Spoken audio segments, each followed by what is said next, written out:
noches, bienvenidos a Asterisco, la revista televisiva del Consejo Nacional para la Cultura y las Artes. Seguramente usted recordará que en la inmortal novela de Cervantes, Don Quijote muere de locura melancólica, de un desorden afectivo que se caracteriza por una gran tristeza y que ahora conocemos como melancolía. Un concepto, por cierto, que se ha venido refiriendo durante más de 2 milenios a toda una serie de diferentes estados de aflicción y que como idea ha sido uno de los ejes fundamentales de la cultura occidental. Porque la melancolía no es solo sinónimo de depresión, sino también un estado espiritual que ha propiciado obras de extraordinaria valía en todas las expresiones artísticas del hombre. Para hablar de la melancolía, como invitado tendremos en el estudio a un especialista en la materia, a Roger Bartra. Exploraremos, entre otros vínculos, melancolía y psiquiatría, los que se establecen también entre melancolía y pintura, y platicaremos sobre melancolía y creación con Federico Campbell. Tendremos en escena a 3 melancólicos directores de cine, Kieslowski, Bergman y Tarkovsky. Escucharemos testimonios de algunos depresivos destacados en el mundo del arte. Participará también la violonchelista Jimena Jiménez Cacho y tendremos un reportaje sobre la muestra pictórica Pinceles de la Historia. Sean ustedes bienvenidos.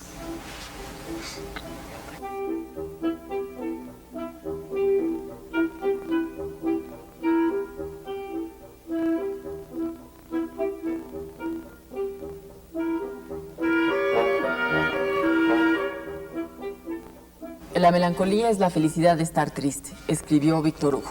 Por su parte, Montaigne afirmaba que en el regazo mismo de la melancolía hay una cierta sombra de golosina y delicadeza que nos sonríe y nos halaga. ¿Qué hay en la melancolía? ¿Qué en este genio melancólico? ¿Qué en esta condición que después de 2500 años nos sigue fascinando y preocupando? Al respecto, Javier Aranda Luna nos da una perspectiva histórica. Es el momento del desasosiego, de los desafectos, de la soledad. El tiempo en que descendemos de nosotros a nosotros mismos y en la suma y resta de nuestro inventario, descubrimos que lo que no hemos hecho representa más de lo que hicimos. Cientos de reflexiones no han podido librarnos del negro mal de la melancolía. Y no son pocos quienes han dedicado sus horas y sus días para tratar de comprender y solucionar este mal del espíritu febril y el cuerpo inmóvil. Según Hipócrates, al temperamento melancólico lo provocaba la bilis negra. Y no es otro que el de la sedia medieval, el histerismo del espíritu en opinión de Kierkegaard, o el desequilibrio mental caracterizado por la depresión según la psicología moderna. Mal con distintos nombres y un síntoma principal.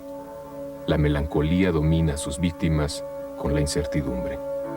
El melancólico no niega ni afirma. Sus sí y sus no lo mantienen en la cuerda de la duda. Su signo es la interrogación y su sino la inmovilidad. Fernando Pessoa fue un gran melancólico que para sobrevivir tuvo que dividirse en 4 personas. Alberto Caeiro, Ricardo Reis, Álvaro de Campos y naturalmente Fernando Pessoa. De Álvaro de Campos son estos versos que resumen, como pocos, los estragos de la bilis negra. No soy nada, nunca seré nada. No puedo querer ser nada. Aparte de esto, tengo en mí todos los sueños del mundo. Fallé en todo. Como no tuve propósito alguno, tal vez todo fue nada. ¿Qué puedo saber de lo que seré, yo que no sé lo que soy? ¿Ser lo que pienso? Pienso ser tantas cosas, y hay tantos que piensan ser esas mismas cosas. Podemos ser tantos. ¿Genio? En este momento, 100,000 cerebros se creen en sueños, genios como yo, y la historia no recordará, quién sabe, ni uno. Y solo habrá un muladar para tantas futuras conquistas. No, no creo en mí. En tantos manicomios hay tantos locos con tantas certezas. Yo, que no tengo ninguna, ¿soy más cierto o menos cierto? No, no creo en mí.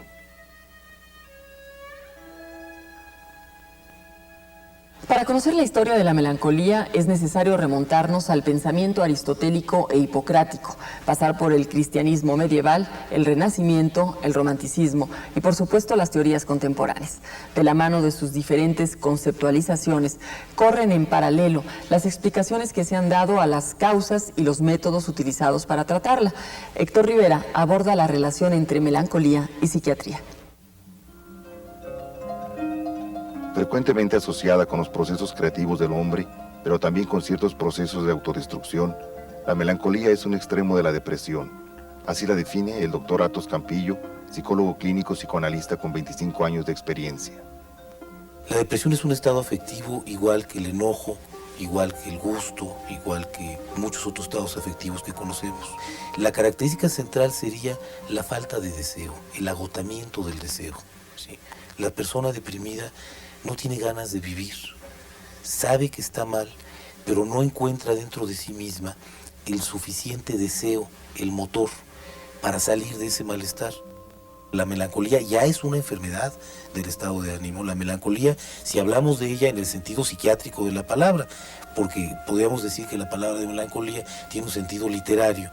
Es bien padre estar melancólico, ¿no? Me tomo unos tequilas para acompañar esa melancolía y se me ocurren una bola de cosas que pueden ser muy bonitas. Y la melancolía en el sentido psiquiátrico es tristísima porque estas personas realmente se están destrozando a sí mismas. ¿Y existe realmente alguna relación entre los procesos creativos, la depresión y la melancolía? Esta es una pregunta que yo creo que se ha hecho la humanidad a lo largo de la historia muchas veces, no nada más con la depresión, sino incluso con la locura, ¿no? La idea de que la locura pudiera ser muy cercana a alguna cosa de los procesos creativos. Yo creo que la verdad es que no. La inmensa mayoría de los deprimidos no son creativos. La gente que es creativa muchas veces lo es a pesar de su depresión, a pesar de sus estados anímicos, ¿no? Sin embargo, para el psiquiatra José Díaz Martínez, con 25 años de experiencia clínica, la melancolía es un término en desuso que se refería más a los fluidos corporales que a un estado de ánimo. Actualmente este término se utiliza mucho en el arte, con los pintores, en las obras de teatro, ¿no? Lo observamos con mucha frecuencia. El término melancólico viene como en muchas personas que pueden llevar una vida cotidiana, normal, pero el paciente que está deprimido realmente está sufriendo interiormente. La depresión es una enfermedad que se cura. Tenemos herramientas básicas como son los medicamentos, los antidepresivos, que dan la posibilidad de que haya una recuperación mucho más rápida. Hay algunos psicoanalistas, sobre todo del tipo ortodoxo, en el que no utilizan los medicamentos, no utilizan este apoyo que es muy importante, y entonces llevan al paciente por varios meses a que estén elaborando procesos de tipo psicológico, y su recuperación es mucho más lenta. Aristóteles se preguntaba por qué razón todos los hombres excepcionales en la filosofía, la ciencia del Estado, la poesía o las artes son manifiestamente melancólicos.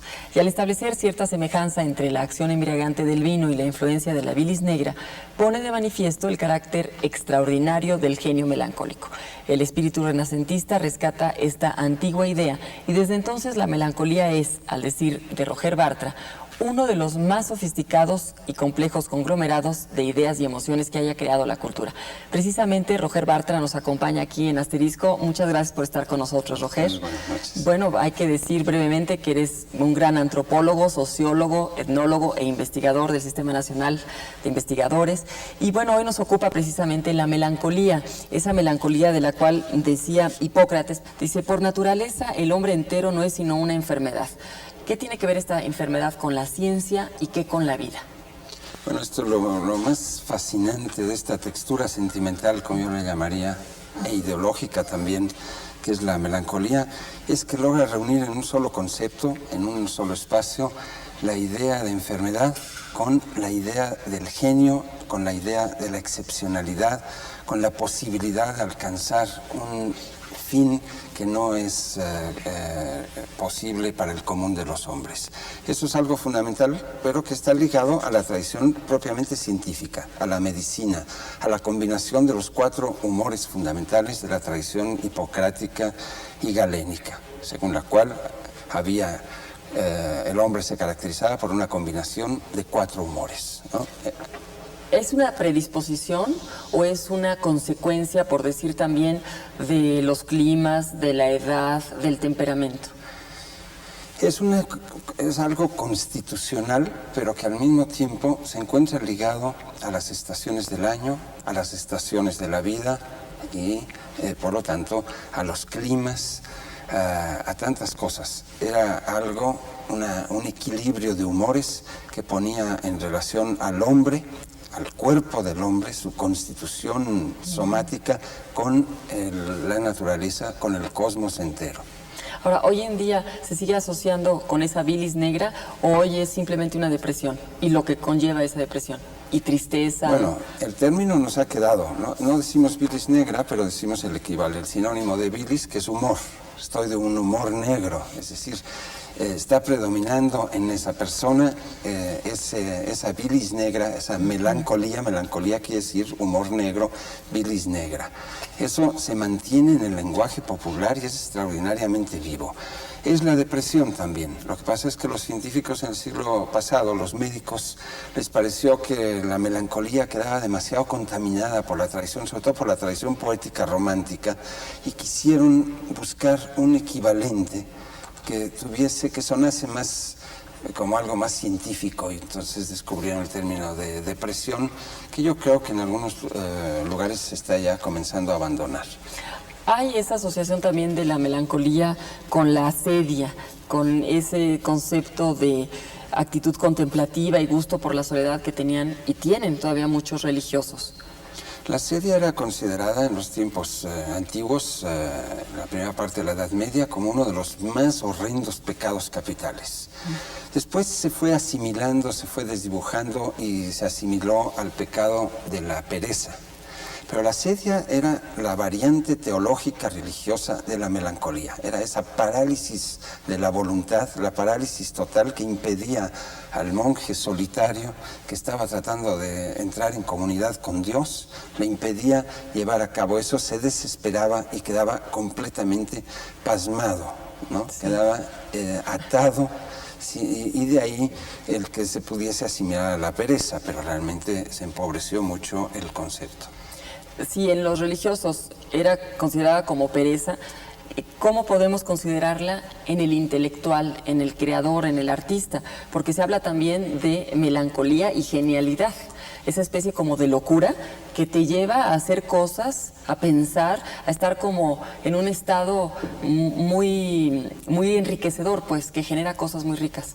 Es la antigua idea griega de la tradición aristotélica que plantea que es necesario acercarse peligrosamente al borde del abismo, estar a punto de caer, incluso atravesar ese umbral que nos lleva a la perdición, a la muerte, a la pérdida de la razón y a la locura, para así tener la experiencia en vida de suficiente fuerza para crear. ¿Podrías decir que los artistas son los que no pasan ese límite? Se acercan a ese límite, lo pasan, pero son capaces de regresar. Es el umbral de la muerte. La melancolía, a fin de cuentas, es en la tradición occidental la manera de experimentar la muerte sin morirse. Es decir, es la muerte en vida. Una vez probado ese terrible miedo, ¿no?, que es la soledad total, etcétera, el artista se supone en esta tradición que tiene ya entonces la suficiente fuerza y el conocimiento, la serenidad para poder crear. ¿Quiénes podrían ser en este siglo, en esta cultura occidental, los grandes melancólicos? A nivel de creadores, me refiero poetas o actores, pintores. Bueno, yo creo que este es una especie de siglo de retorno masivo de la melancolía. Yo creo que hay grandes artistas, por ejemplo, Quirico, ¿no? Que Max Ernst, de alguna manera, de la tradición surrealista, muchos de ellos, ¿no? De la tradición literario-filosófica, la familia James, ¿no? William James, etcétera, son también grandes melancólicos. Ahora, se ha asociado también mucho la melancolía con ese estado amoroso y también después con el duelo, con la separación, ¿no? ¿Qué podrías decirnos tú de cómo la melancolía actúa también en relación con el erotismo, con la sensualidad? Desde antiguo la melancolía y el amor van juntos, pero también son uno el opuesto del otro. Van juntos porque la melancolía es esencialmente la pérdida de algo profundamente vital, la pérdida del objeto amado principalmente. Esa pérdida del objeto amado lleva a la locura erótica. Y la locura erótica, la forma más tremenda de ella era justamente la melancolía, ese sufrimiento impresionante por el hombre o la mujer que se han quedado solos, que han perdido a su objeto, de tal manera que son dos fenómenos, dos texturas sentimentales que no se entienden una sin la otra. Hay esta canción de Serrat, de Penélope, ¿no?, que dice: Penélope, deja ya de tejer sueños en la mente. Y se habla de la melancolía como ese tejer sueños, como es un estado de pensamiento. Hoy en día, ¿la melancolía se entiende nada más como eso? ¿O sigue siendo también una enfermedad que hay que curar? No solamente es la pérdida del objeto amado, Penélope ha perdido a Ulises, ¿no?, que no sabe cuándo va a regresar, etcétera, y entonces sufre de una tremenda melancolía. Pero, digamos, ahí es una enfermedad, una pasión, como se decía antes, que tiene su causa visible. El problema es que la melancolía o la depresión, como la describen hoy los psiquiatras, es algo cuyas causas son bastante complejas, bastante difíciles de hallar. No se sabe dónde están. Muchas veces las causas no son aparentes y se pueden encontrar en un estado de profundo desamor, pero también se pueden encontrar en el contorno social y familiar de una persona que sufre de melancolía o de depresión. La sociedad moderna da para realmente ponernos a llorar, a estar profundamente tristes. Los fines de siglo y los fines de milenio llaman a mirar hacia atrás y a ver cuántas cosas hemos perdido y a observar ese vacío por el porvenir. No sabemos qué va a venir, es el equivalente a acercarnos al borde del abismo, a caer un poco o a tener miedo de caer o incluso a caer en un delirio melancólico terrible. Pues si te parece, vamos a seguir conversando sobre este tema de la melancolía y los fines de siglo después de una breve pausa. Volvemos.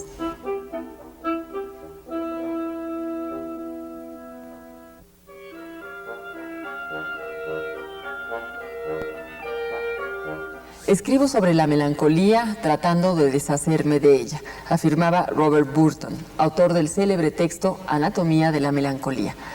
Tal vez algo similar podrían decir muchos de los artistas que señaladamente matizan sus obras con tonos melancólicos. A propósito de uno de ellos, Gustave Moreau, pintor francés del siglo XIX, Roxana Velázquez nos habla de la retrospectiva que sobre este artista se presenta en el Museo Metropolitano de Nueva York. Gustave Moreau ocupa un lugar singular en la historia del arte francés del siglo XIX. Su obra se inserta en el periodo simbolista con claras influencias del romanticismo, ya que la temática incluye representaciones alegóricas, bíblicas y mitológicas en las que se combinan la sensualidad y la destreza técnica.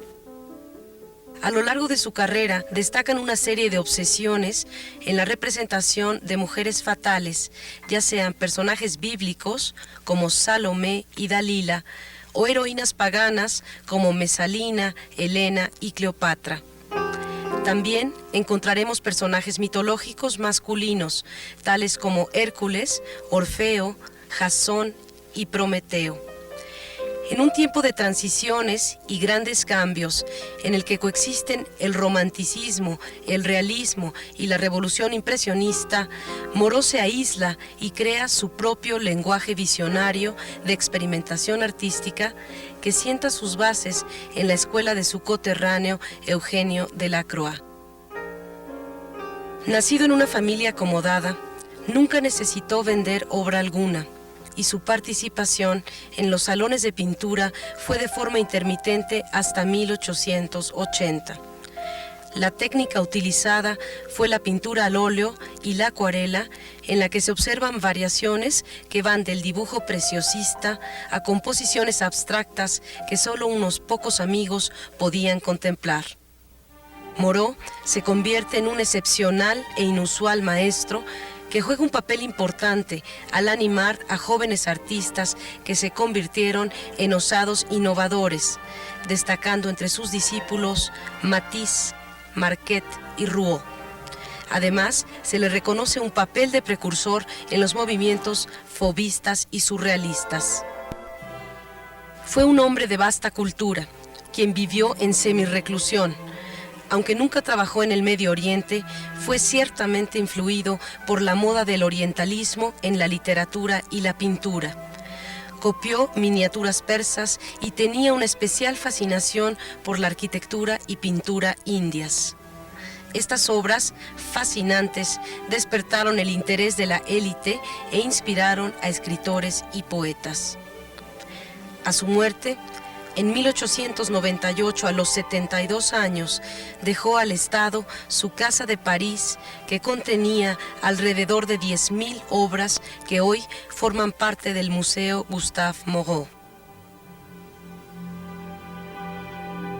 Acabas de publicar el libro El siglo de oro de la melancolía. ¿Estás avanzando más en esta investigación? ¿Hacia dónde te va a llevar sobre eso que la melancolía tiene que ver en nuestra historia cultural? Bueno, este libro ha sido en realidad un adelanto de una investigación que lleva muchos años y que va a durar un tiempo más. Estoy preparando un libro sobre las relaciones entre la cultura y la melancolía, sobre un espacio complejísimo a partir, desde luego, de la cultura española del siglo de oro, que es un florecimiento increíble del tema, ¿no? ¿Qué puedes decirnos de la melancolía y el ser del mexicano, ya que tú has escrito mucho sobre esto? Bueno, es algo verdaderamente paradójico e intrigante el hecho de que muchos pueblos han buscado la esencia de su espíritu nacional, de su carácter único, en la melancolía. ¿Por qué? Los franceses han buscado en su sufrimiento, porque de alguna manera la identidad de una persona, como de un pueblo, se suele ligar a aquello que hemos perdido, a la infancia, a la edad de oro. Y eso que hemos perdido, el tiempo pasó, ¿no? Las épocas buenas se han ido, la infancia se ha perdido. Eso nos liga a una identidad, nos hace ser nosotros. Entonces hay un impulso también a nivel de las sociedades, de las naciones, de suponer que existe una manera específicamente mexicana, francesa, alemana o inglesa de sufrir la melancolía. Todos esos pueblos que he mencionado y muchos otros en los últimos par de siglos han identificado la melancolía con su carácter nacional, con su manera de ser. Digo que es paradójico porque lo mismo en unos y otros se llega al mismo estereotipo para algo que se supone que es único. Pero sí hay una diferenciación. Hay una diferenciación, pero no tanto como quisiéramos. Los mexicanos, entonces, desde antiguo, hay raíces desde la época colonial, pero sobre todo es desde la época postrevolucionaria que se consolida esta idea de que hay una manera específicamente mexicana de sufrir la tristeza, de tener sentimientos melancólicos.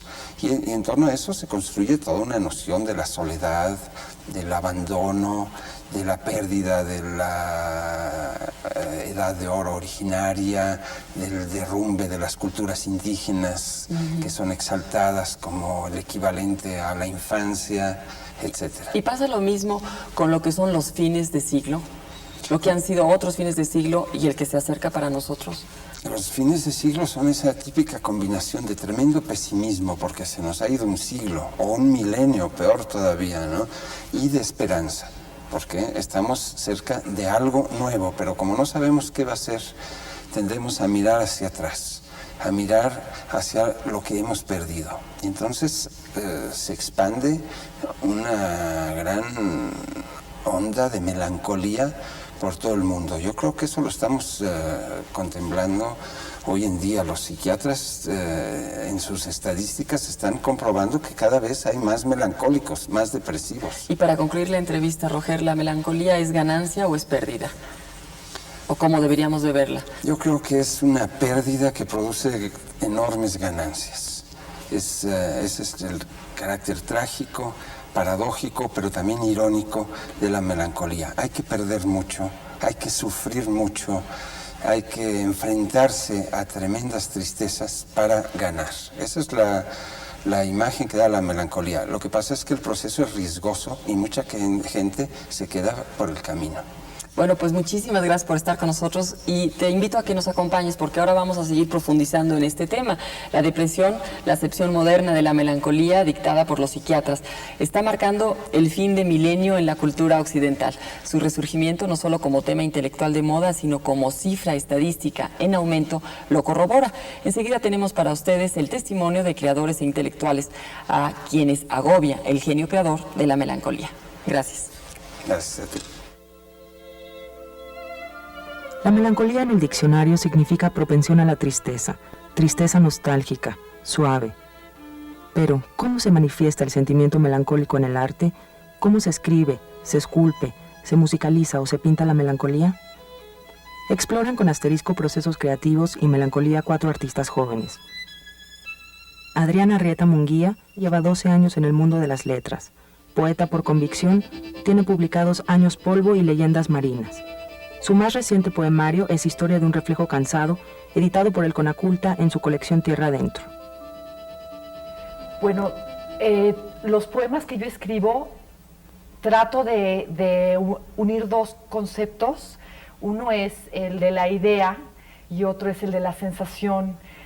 Y curiosamente en el libro que publiqué, que es Historia de un reflejo cansado, hablo de ciudades abandonadas y de personas que tampoco ya son personas y que recorren estas ciudades.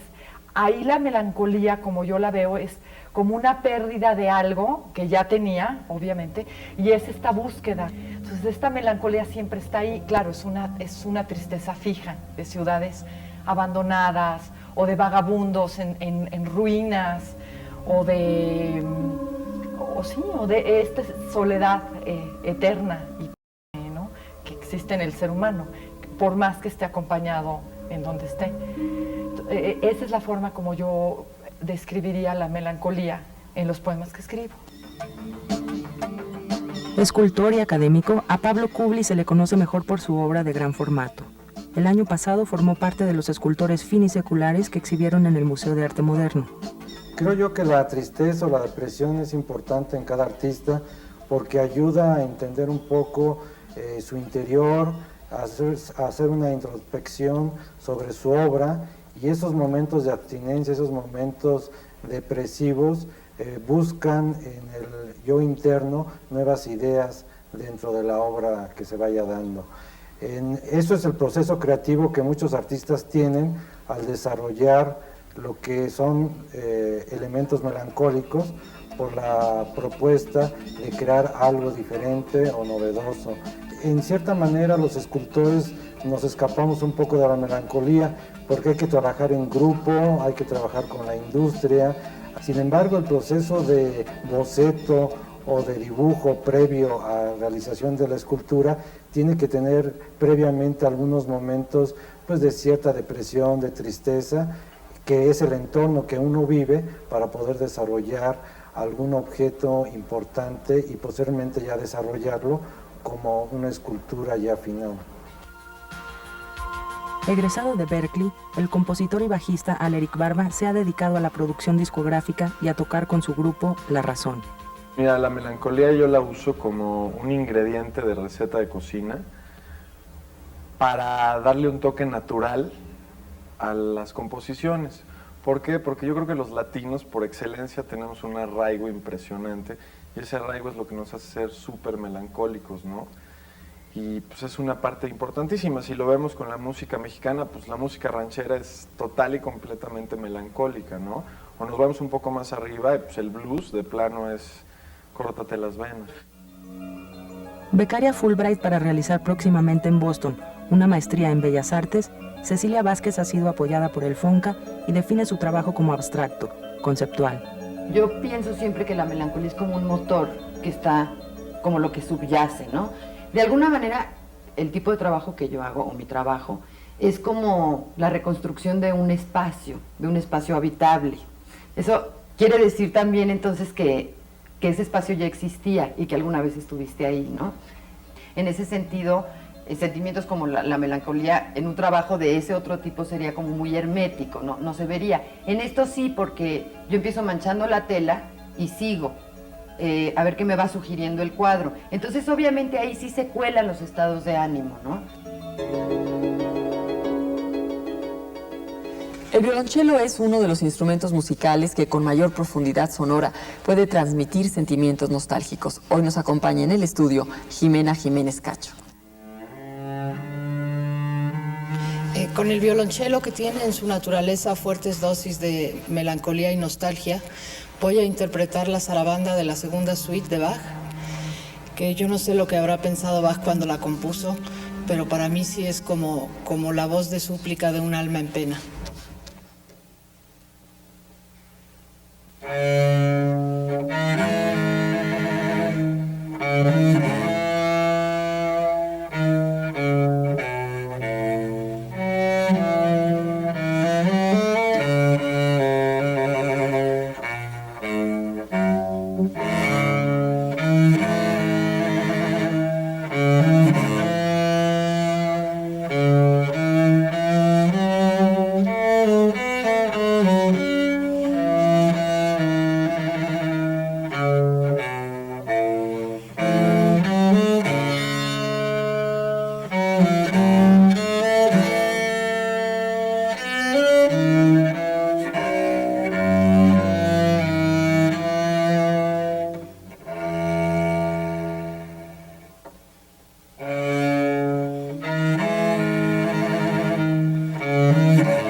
La neurofisiología ha descubierto que existen sustancias neurotransmisoras que tienen que ver directamente con los estados de ánimo y las depresiones.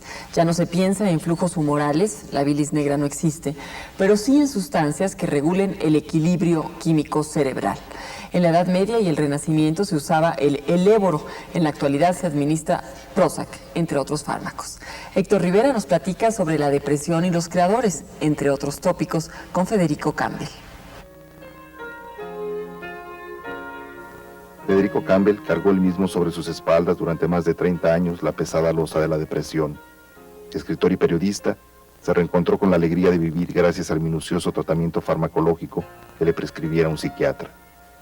Es una de las enfermedades más graves y equívocas, y además pues está íntimamente ligada con el sufrimiento humano. La depresión actualmente es una denominación médica porque hemos medicalizado mucho nuestra vida cotidiana, pero la verdad es que la depresión es lo mismo que antes las gentes llamaban tristeza, o de manera más romántica, melancolía. Tengo la impresión que entre los músicos no hay muchos depresivos, porque tienen la felicidad de la música, ¿verdad? Los más azotados creo yo que son los escritores, no sé por qué.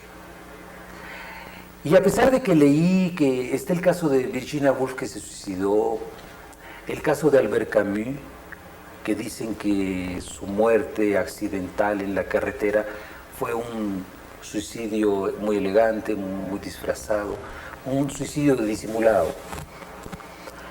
Yo no lo creo, yo creo que fue un accidente. Muchas personas creen que si uno se toma una pastilla de Prozac, en media hora o al día siguiente ya va a estar bien.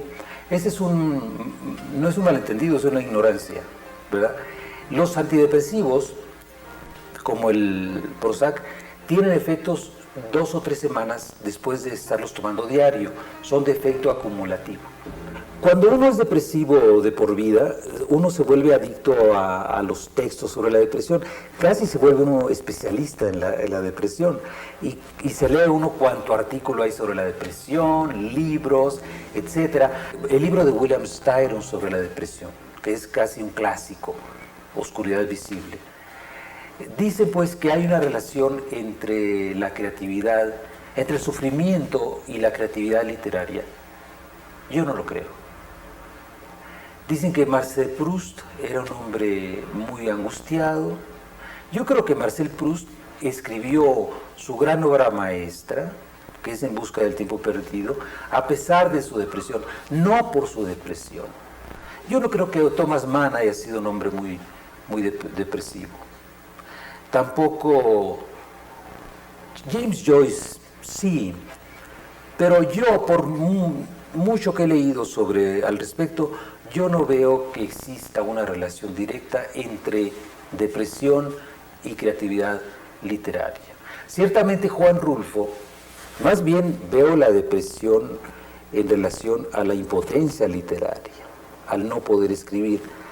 Yo creo que el caso de Juan Rulfo nos ilustra mucho al respecto, porque Juan Rulfo en las últimas décadas de su vida entró en una depresión muy severa, que lo llevó a la muerte del deseo de escribir.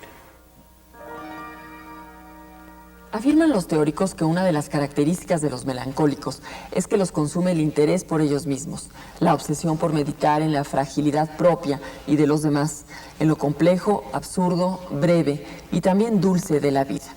Probablemente sea esta mirada melancólica lo que acerque a tres grandes y disímbolos cineastas, Kieślowski, Bergman y Tarkovsky.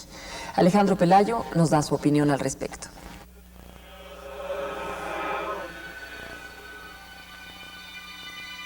El cine de Andrei Tarkovsky, Ingmar Bergman y Krzysztof Kieślowski es una actitud ante la vida, una imperiosa necesidad de expresión. En ellos, arte y vida se funden y confunden. No hay distinción entre el hecho ficticio y la realidad, la dolorosa y siempre cruenta vida cotidiana. Nacido en Uppsala, Suecia, el 4 de julio de 1918, Ingmar Bergman estudió letras e historia en Estocolmo. Fresas salvajes, cinta realizada en 1957, es el símbolo sueco de la llegada de la primavera, el renacimiento de la vida y su evolución hacia la muerte. Del periodo en que Bergman se da a conocer internacionalmente, pertenece la cinta A través de un vidrio oscuro, primera parte de la trilogía complementada con Luz de invierno y El silencio. En 1982, Bergman se reencuentra con sus inicios teatrales y filma una de sus obras maestras, Fanny y Alexander, de gran carga autobiográfica, que lo retiró momentáneamente del cine para volver en 1997 con la producción alemana In the Presence of a Clown. Nacido en Varsovia, Polonia, en 1941, Krzysztof Kieślowski se licenció en la Escuela de Cine de Łódź e inició su labor como documentalista y guionista para la televisión. Tras diversos problemas con la censura política, Kieślowski tiene un gran éxito con su díptico No matarás y no amarás, que más tarde dará lugar a la serie de televisión El Decálogo. La consolidación del cineasta llega con la aclamada trilogía enfocada al significado de la bandera francesa y conformada por Azul, que representa la libertad, Blanco, ambientada en París y que significa la igualdad, y Rojo, la fraternidad. Andrei Tarkovsky, nacido en la ex Unión Soviética en 1932, debutó en el séptimo arte con la cinta La infancia de Iván, donde cuenta la historia de un niño destruido por la Segunda Guerra Mundial. Andrei Rublev, sobre la vida de un pintor de iconos del siglo XV, fue prohibida durante más de 5 años por su carácter religioso. Solaris, de 1972, es una historia de ciencia ficción basada en la novela del polaco Stanisław Lem. Stalker, de 1979, es una obra maestra de la ciencia ficción donde, según Tarkovsky, se refleja una crisis espiritual, un intento por recuperar la fe. Considerada como su testamento cinematográfico, El sacrificio trata de un hombre que, para salvarse a sí mismo, debe olvidarse en absoluto de su propia persona. 3 visiones, 3 sentimientos, 3 vidas y un solo vehículo de expresión. El séptimo arte. Vamos ahora a la sección Elogio de la Lectura, preparada por Ana Cecilia Terrazas. Oír un cuento, oír un poema, una canción, lo que sea, creo que forma parte del ser humano. No sé si forma parte del ser humano leer, es decir, la palabra escrita, pero la necesidad de oír historias, de conocer el mundo a través de historias, creo que sí es universal. El que no lee tiene una visión finalmente unilateral de sí mismo y por ende del mundo que lo rodea. Leer es la posibilidad de ser otros finalmente. Leer entonces es una manera, una de las 1000 maneras que hay de oír historias. Yo prefiero autores más que títulos. Confío muchísimo en los autores. No sé, para mí ha sido muy importante Cesare Pavese, Ungaretti, Hölderlin. Confío en una lectura que sigue el intento de una obra. Octavio Paz. Y no sé, se me van a quedar en el tintero muchísimos, no sé. Daniel Sada, Volpi y Nacho Solares proponen un giro en la narrativa mexicana. Homero, Dante, no sé, Juan Rulfo. Por supuesto que la obra de Daniel Sada, que acaba de producir una novela que nos mejora a todos en este país. Borges. El sitio de Nacho Solares. Encabezados por Pessoa, los portugueses han explorado magistralmente el estrecho lazo entre melancolía y poesía. Claudia Hernández de Vallarispe nos recomendará, entre otras lecturas, la Antología de la Poesía Portuguesa, publicada por el Consejo Nacional para la Cultura y las Artes. Hay quienes dicen que Portugal es el país que inventó la melancolía. Y si bien no la inventó, sí le otorgó otras formas. Formas musicales como el fado y formas poéticas, por supuesto. Así que en el espacio de hoy me quiero detener en este libro que es la Antología de Poesía Portuguesa Contemporánea. Una coedición de la Universidad Nacional Autónoma de México y Editorial Aldus, que apareció en noviembre de 1997. Se trata de una edición bilingüe con la selección y el prólogo de Fernando Pincho do Amaral y la coordinación de las traducciones a cargo del poeta Eduardo Langañe. Es de destacar que el libro incluye las excelentes traducciones de un poeta que quizá es quien mejor conoce esta lengua.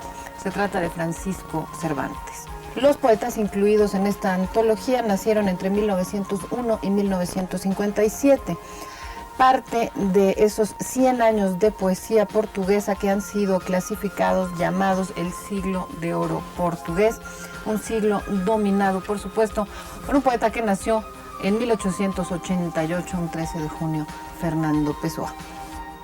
En el prólogo, Fernando Pinto do Amaral señala que todo en estos autores nos surge diferido, un poco entre lo irónico y lo nostálgico, casi imperceptiblemente penetrado por un malestar vital, por una sorda incomodidad. Y pasando a otro libro que traje hoy, porque estamos ocupándonos en asterisco de este tema maravilloso de la melancolía, es Ídolos de Perversidad de Bram Dijkstra, un volumen bellamente editado, con ensayos extraordinarios de este autor, con ilustraciones también que nos dejan perplejos. Se publicó en 1994 por primera vez en español en la colección Círculo de Lectores de la editorial Debate. Y lo traje porque también la melancolía es un asunto que importa en este volumen. En particular, se habla de melancolía y onanismo y de melancolía y dispendio. Todo esto referido a la mujer, porque es un libro que habla de la imagen de la mujer en la cultura del fin de siglo, del siglo XIX, que nos revela todo el maltrato y todo el descaro con que los autores se han referido a la mujer, tratándola de una criatura justamente melancólica, y que esa melancolía viene de prácticas viciosas, de vicios solitarios, del onanismo en particular. Es realmente un volumen extraordinario, Ídolos de Perversidad, donde, como señalo, la melancolía es vista bajo esta óptica del lujo, el dispendio, el deterioro y los vicios en la mujer. Pinceles de la historia, el origen del reino de la Nueva España, es una muy interesante y recomendable exposición. Se exhibe en el Museo Nacional de Arte y esta es nuestra invitación a que acuda a visitarla. El encuentro entre Cortés y Moctezuma, óleo de autor anónimo, realizado en el siglo XVII, es una de las imágenes más atractivas de la exposición El origen del reino de la Nueva España, 1680-1750. Primera parte de la trilogía Los pinceles de la historia. Jaime Cuadriello trabajó 4 años al frente de la curaduría de una muestra integrada por imágenes que son portadoras en sí mismas de una carga ideológica que refuerza una intención de identidad o sumisión. Son principalmente 3 fenómenos históricos los que marcan el origen de la fundación de la Nueva España y que son representados en las obras de arte reunidas en esta singular exposición. La conquista militar, pintura que tenía como tema principal la figura del conquistador Hernán Cortés. La conquista espiritual, pintura que refleja el poder que tuvieron las órdenes mendicantes, sobre todo franciscanos y agustinos, en la fundación de la Iglesia novohispana, y la construcción ideológica de su identidad, pintura que alude a los prodigios, apariciones y maravillas que se concretan frente a los indios para señalarlos como hijos predilectos, es decir, pintura de devoción.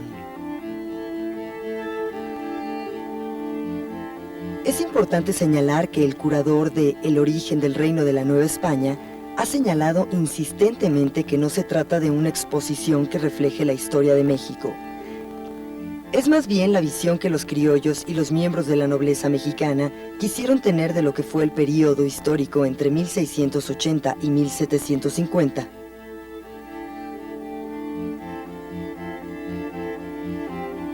Son obras artísticas que no poseen un valor documental, ya que están manipuladas en función de lo que el patrocinio de ese momento quería destacar.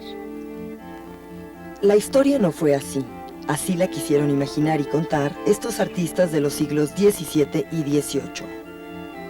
Otro de los aspectos más interesantes de la muestra es que de las 160 obras exhibidas, alrededor de 40 fueron restauradas y se presentan más de 60 totalmente inéditas, rescatadas de nuestro patrimonio cultural, de recintos eclesiásticos y de colecciones privadas. La figura de Hernán Cortés vuelve al centro de una polémica que se antoja irresoluble. ¿Conquistador sanguinario o héroe fundador del reino de la Nueva España? Usted tiene la palabra y tiene hasta el mes de octubre para conocer obras artísticas en las que los criollos muestran la heroicidad de su pasado y los europeos las estampas que hicieron sobre la vida cotidiana y religiosa de los indígenas.